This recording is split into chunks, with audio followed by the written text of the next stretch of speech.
how do American high schools compare with high schools in the Sudan? In the Sudan, we study. In the Sudan, we get more knowledge of the subject that we study, more than the American students do. And how about the United Kingdom? I must say that the American high school is not nearly as bad as I've been led to expect. How do they compare with Norwegian schools? I think that the American high school student's freedom of choice narrows his outlook. And how about Korea? In Korea, we study much harder than the American students do. We take 18 subjects a year instead of just 5. We go to school on Saturday. A television presentation of the New York Herald Tribune Forum for high schools. It features teenagers from practically everywhere in unrehearsed discussion of a few of their common problems.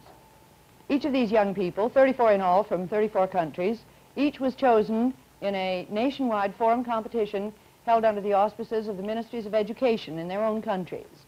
They were brought to the United States by Pan American World Airways and Trans World Airlines and are spending 3 months in this country. During this time, they'll be guests in 4 different American host families and school communities. They've been going to school all day, every day, since they arrived in this country, and tonight they ought to be experts in a way on our subject, American high schools. How do they compare with high schools in other countries? But let me first introduce you to the 4 participants. First, from the Sudan, is Bashir Abdel Gader. From Norway, Anne Leira. And I got a letter from your faculty advisor today who says that in 8 lessons you've learned to typewrite. Is that true? Well, I tried to learn anyway. Did you type that paper you sent me? Yes, I did. Perfectly amazing. The teacher said it was really unbelievable. Congratulations to you. From the United Kingdom, here's John Terode. John, Hi. What's going on in your life? Well, I'm learning, I think, to tolerate. My views were narrow, I think, when I came over here, especially in regards to the United States. And Sang-mi Che from Korea. Sang-mi, what's interested you lately? Well, I think that is boys and girls dance together, cheek to cheek. It's so funny that I couldn't help laughing all the time. I'm sorry, question censored. I should say one thing to you, Sang-mi. I had a letter from your faculty advisor today. You know what she said to me about you? No. I wonder if it's fair to read.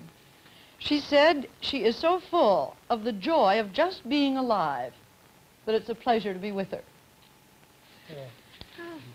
Well, education. How do American high schools compare with high schools in other countries? How do we start this one off? Well, I think Anne made a rather surprising remark when she said that the American freedom of choice narrows the outlook of the student. Surely the opposite would be true. Why isn't their outlook broadened by this freedom? Because I think he most often will choose the subjects where he is at ease, subjects that interest him. And instead of thinking of what might be good for him.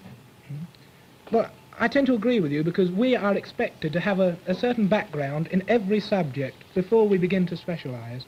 We aren't allowed to choose at an early age. And I think that is good because until we have had several years' hard work at almost every subject, we can have no real idea what is of value for us.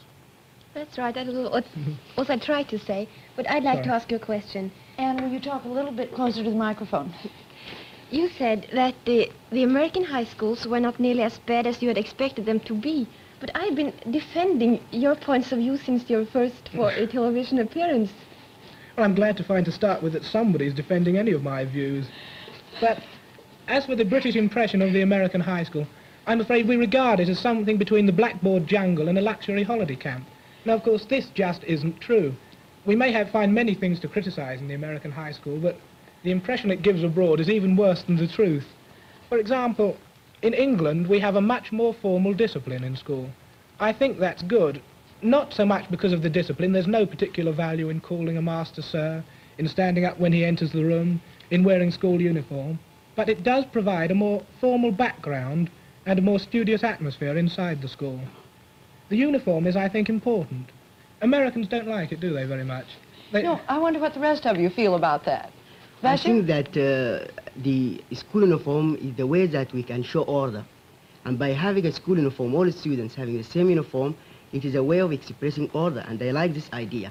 Unfortunately, I did not find this idea, this were in the American schools, and I did not approve it very much. Sagmi, how about you? Well, Korean high school students always wear school emblems on their school uniforms. And I think it is very nice to see the older students in the same uniforms.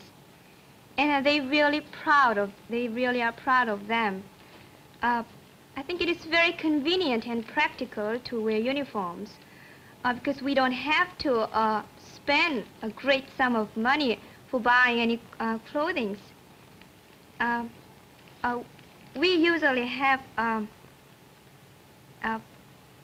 yes, instead of spending the money for buying the clothing, we spend the money for buying our books.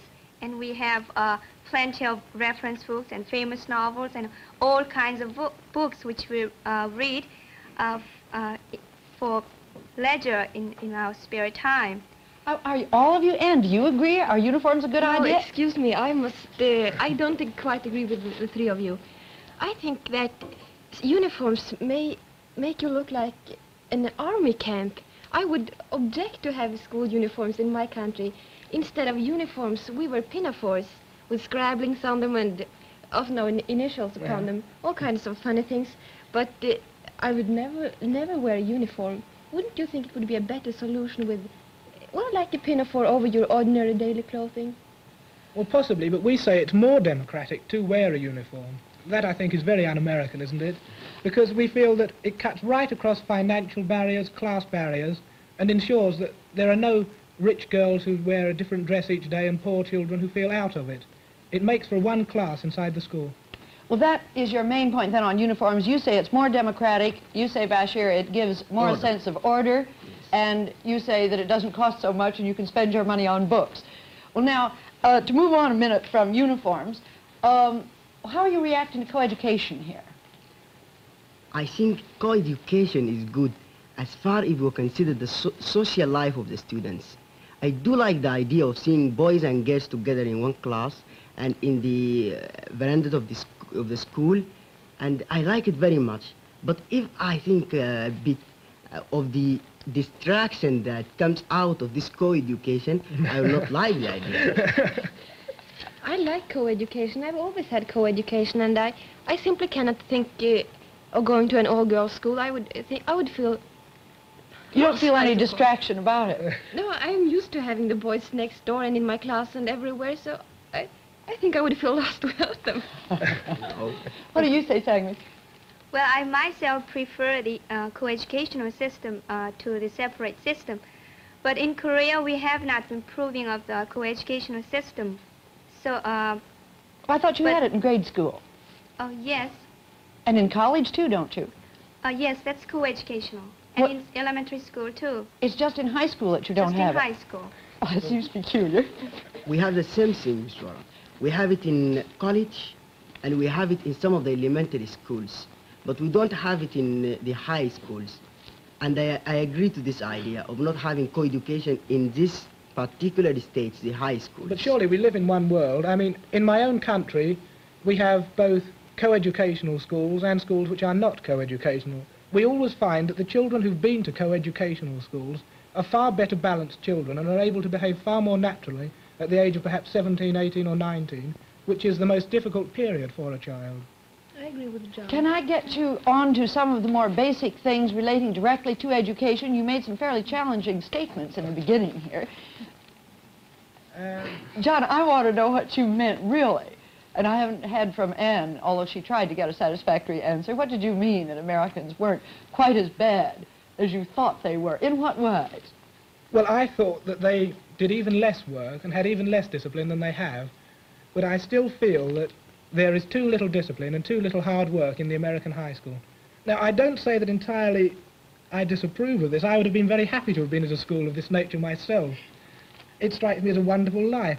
But it's a very expensive luxury, I think, for the American nation, this high school education.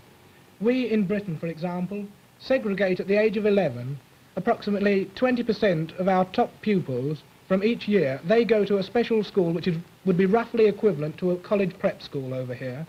They are working all the time for a university course. They realize the seriousness of their study, and they're not distracted by the many children who go to school merely because the law of the land says that they shall be there. Sang-mi, tell us a little bit more about the Koreans. I was horrified when you said you take 18 subjects a week. How can you?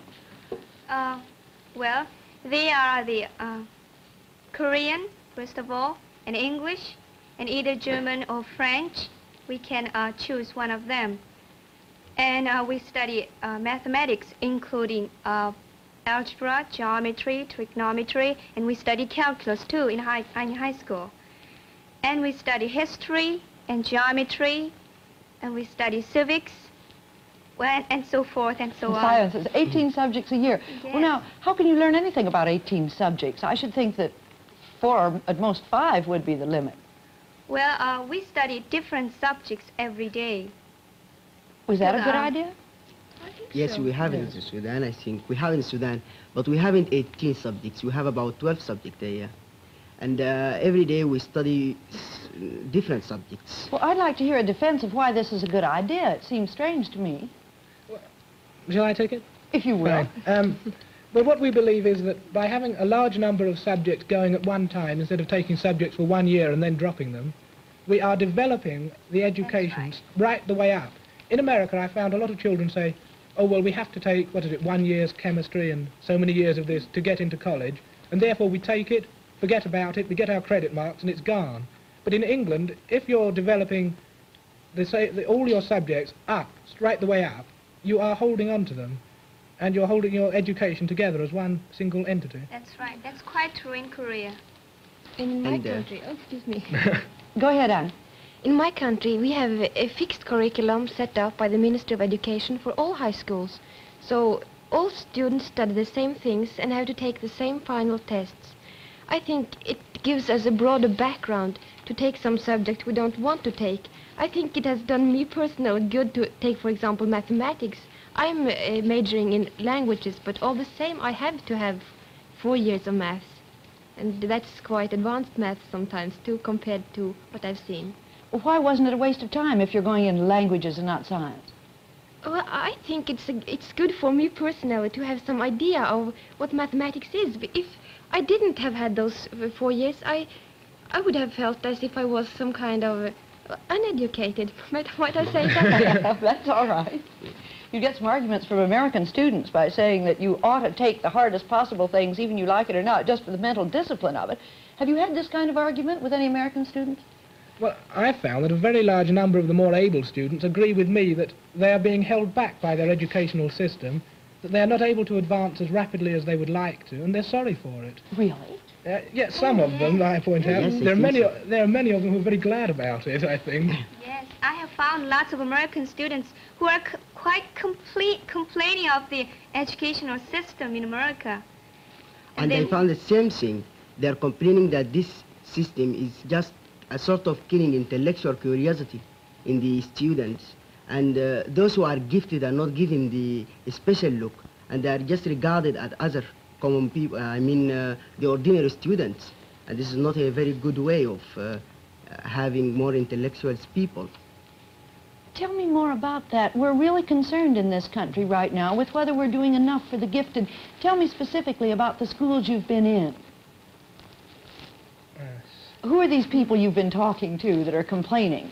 Of course, it's mostly our house students, but also we've had discussions in class, and when I tell them about all the subjects we have to take, about 12 subjects a year, they are very astonished, and I think some of them would really like to have had more to do, more subjects to take. They don't have the possibility to take the subjects they want. They cannot take more than 6 subjects top a year. So that restricts them. The system, it's not that the students don't have the brains, because many of them have very good brains. But whose fault is it then, if it isn't the student's fault? It must I be think the that's American. system. I agree. Well, go on. Tell me more about that, Sanger. Well, I think that's the fault of the educational system in America, and at the same time, the educators in America. Well, I wouldn't blame the educators so strongly myself. For example, I was talking to some teachers about homogeneous grouping, do you call it over here? And they said that it would just not work out in effect, because in various large communities where it had been tried, the local big shots wished to see their own children in the A stream. Now, this, I think, is one of the harmful results of having your community so closely controlling your high school. In England, we try and get the control at no closer level than the county, which is more or less equivalent to the state. And in this way, we have the popular control of our educational system, but not so closely that it will reflect all the minor prejudices, misconceptions and pressures of the community itself. You're getting right at the heart of the philosophy of American education here. How do you defend your system when Americans say that the only way to keep schools free is to have local control, and that we wouldn't for anything let the national government control schools? I think I would suggest to separate the schools. In my country, a high school is a school that basically deals with academical subjects. Mm-hmm. We have secondary schools for vocational training. And I think it's better for both kinds of students, those who are especially interested in academical subjects, as well as for those who want a more technical or vocational training, to be separated on an earlier level. Have you tried that argument on Americans? I have, and many of them agree with me, especially the students. Now, what surprised me is that many Americans have said that it's undemocratic to divide children up according to ability. But it strikes me as being essentially undemocratic to attempt to hold children of ability back, or at least, if not consciously to attempt to hold them back, at least make it difficult for them to progress. I mean, this to me is a very negation of democratic education. I agree with John. I agree with you very much. They said that it is a democratic thing to keep all the students, those who are gifted and those who are ordinary, in the same way, and not to treat them especially. I can see it from the American classes. I cannot guess who is the gifted boy, but if in my class in the Sudan, I can see from the behavior of the teacher who is the best boy in the class. Here in America, I can't see it, and I can't see who is good and who is bad. And I think it is not a democratic way of just killing this, as I said, intellectual curiosity of the students. I think it is better to make the intellectual curiosity of the students exist in their minds so that they can work harder. Would you then say that it's the fault of the teacher that the American high school students don't have, well, that they don't are not so advanced as in I think the fault is not the fault of teachers only. It may be fault of the system, the fault of the teacher, and the fault of the system and the teacher together, I think. Well, and nothing of the student. Yes, John, what do you want to say? Well, I was going to say, many of the teachers I've spoken to are aware of these shortcomings, and they're trying hard to reform them. I think, though, the opposition is coming to a great extent from the elected school boards and, as I said, the local communities who have the schools so closely under their thumbs. They're the people who, I'm afraid, will never give in, the people who can rule from ignorance, because no argument is going to convince such people. John, did you really talk to people who had tried this grouping and whose communities had forced them to abandon it? Not had forced them to abandon it, but they said that there was so much pressure from people with local influence as to why their own children were not in the highest groups, that it just became a farce attempting to run it, and that people had to gradually drop out of the homogeneous grouping again. But how do your countries work? Is there no pressure from parents when a student gets a higher grade on an exam and therefore goes into another kind of school? Oh yes, we have this pressure, but by running our schools from the county level, essentially, we ensure that a complaint will be filtered up and it will filter back again, and that people's tempers will be cooled down, and that local pressure directly just doesn't exist at all. Now, let me shift gears here just a moment. If I've understood you up to now, you've been saying that the American students don't use their intellectual curiosity as much as they could, they don't use their brains as much as they could, and they would actually like to be using them a little bit more. You're saying that your education up to now has been better than the Americans, right? I think so. All right, now you're here in a foreign country. You've got good minds, granted. Nobody with a good mind can come to a foreign country and not get some new ideas or begin at least to think in new ruts. Tell me what's been happening to you up here since you've been here. Anything interesting at all going on? Any new ideas? Yes. Of course, I was observing the life around me, and I can see from the behavior of the people what sort of people they are. I have been impressed by many of the things that I've seen in America. For example, they said to me in my country, there is no such segregation or things like that in the Northern America. In the northern? Yes, in the north. But now I can find it. I can feel it from the behavior of the people, that there is something in the heart of the people towards each other, and there is some sort of segregation between the people. And this is one of the impressions that I have. Is it something you feel only, Bashir? Oh, I can see it from the behavior of the people. For example, in the school, I see the students, the colored students is staying alone and the white students is staying alone. In the town, they once asked me if I want to go to the colored section, and I was shocked by that. And I can see it in the street, I can see in the restaurants, in the shops, I can see people mixing together. And they regard the person by his color, and this is the thing that... Well, you must be quite a remarkable bridge in the communities you've been in, if you say... No, I mean, it is not a severe. Of course, I have seen people, colored people, speaking to white people and behave, because life wants them to be so. And I have been discussing this problem of with many of these people. And the answer they gave me is that this is the way that it used to be, and that we are waiting for time to solve it. Mm-hmm. You're staying in a white family, aren't you? Yes. Well, that is already a contradiction of what you're saying, is it not? Why? Anne, what about you? Has your mind been working? Forgive me, but I want to give Anne a chance. Has your mind been working any since you've been here? On what? Well, I hope so. It ought to, because I have had the most wonderful chances to do some brain work. I've had many discussions with my host students, with my families, and of course in school. And my points of view have been changing. Well, can you be a little specific? We'd like to know and share if we aren't being too personal. Well, I think that my impression or preconception of American teenagers was not as it ought to have been. I was very much impressed by the friendliness everybody showed towards me in my host schools. And, well, I think I also hadn't quite got the right idea of their standards in school. I think I had devaluated them. I found that they were better than what I had supposed them to be. And very many of my other ideas have been changing too.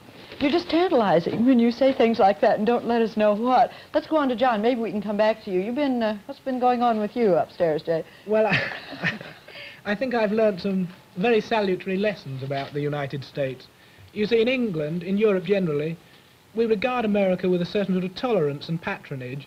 I mean, it's most unfair of us, I know, but, I mean, as you probably realise yourself, an American journalist, an American lecturer, anybody coming to Britain or to Europe has to fight against the fact that we regard every American as automatically a rock and roll fiend, as anybody who's been to an American college, well, he's far inferior to a British college. After all, look at all the American colleges. They couldn't be as good. I'm just beginning to realise that the educated and intelligent American is far better informed, I would say, than the average European, and that they are far more intelligent and far more live, I feel. Now, how do you explain that, John? It's a difficult question. Maybe you're a new country, and that those who sort of fought through... They couldn't have got that in school. I don't think they could have done. I think possibly your colleges do a very good job, your better colleges. For example, when we meet students on exchange scholarships, especially postgraduate students in Great Britain, we are always impressed by the high standards which they maintain. Saying me, I want to give you a chance here. What have you been thinking about? Have the wheels been going round? Well, one of the most significant thing I've found here is that we are, in the long run, the same people all over the world.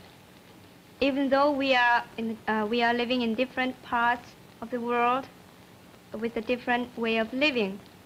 And so we should understand each other, and we should help and love each other. But didn't you know that we were all basically the same, all human beings the same before you came, Sangmi? Well, I thought that the Americans were different from Koreans. Why did you? Because they are different people. They are living in the different countries. No, but you'd seen lots of Americans in Korea, hadn't you? Yes. Are you willing to say any more about that? Well...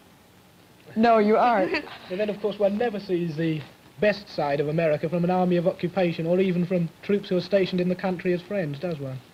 And I mean, I think that has been one of the disasters which had befallen Europe, attempting to judge America from the troops stationed there. I mean, no troops are a very good advertisement for their country. Troops and tourists, I suppose. Yes, troops and tourists. John, to summarize now and come back to the beginning, have you gotten a sufficient answer from Anne on her point that American students' freedom limits them? Well, I don't know. Would you like to say any more about that, Anne? I still wonder. Do you think that, in effect, they're not using their freedom correctly? Is that what you're saying? I would say that freedom when the responsibility with having such a freedom is not stressed. Well, but as students, are Americans as free as you are, or freer, or not as free? I would say that in my school I have a greater personal freedom than the American students have here. But it's always very close connected with responsibility. And I know, and every student in my school knows, that if he doesn't use his freedom as he should use it, then he won't have it. It's the responsibility on the same time. We have to judge freedom, responsibility. We have to behave, well, according to what the freedom claims from us. Then on that subject, you would throw just a little bit of the challenge to the American student. You say freedom has to go with responsibility. I think so. So in blaming the system and in blaming the teacher, you would throw just a little blame on the individual, would you? I'm sorry, our time is just about up, but I want to give you each a chance to say the thing that you've most got on your mind in summary of these few weeks now that you've been here in American high schools. Have you got one specific thing you want to say, Bashir? Yes, I think that the chances given to American high school education to be more provided and to be improved. And I think many of the materials and educators are provided for this purpose. The materials are provided, the educators are provided for this purpose of developing the American high school education. Therefore, in spite of your criticisms, you say there's no reason why the education here can't be good because the ingredients are there. Yes. Thank you for saying that. What about you, Anne? What have impressed me most with American high schools, I think, is the absolutely wonderful educational materials that your schools offer the students. Final word from you, Sangmi? Well, I should like to tell you that I have found lots of American students who are complaining of their own educational system, as I said before, and they want to study more difficult subjects. And I know that they don't want to be inferior to the other students in other countries. I earnestly suggest that the American educators should consider of these intelligent students in America. Thank you, Sangmi and John and Anne and Bashir. I'm sorry, we'll leave you now until this same time next week.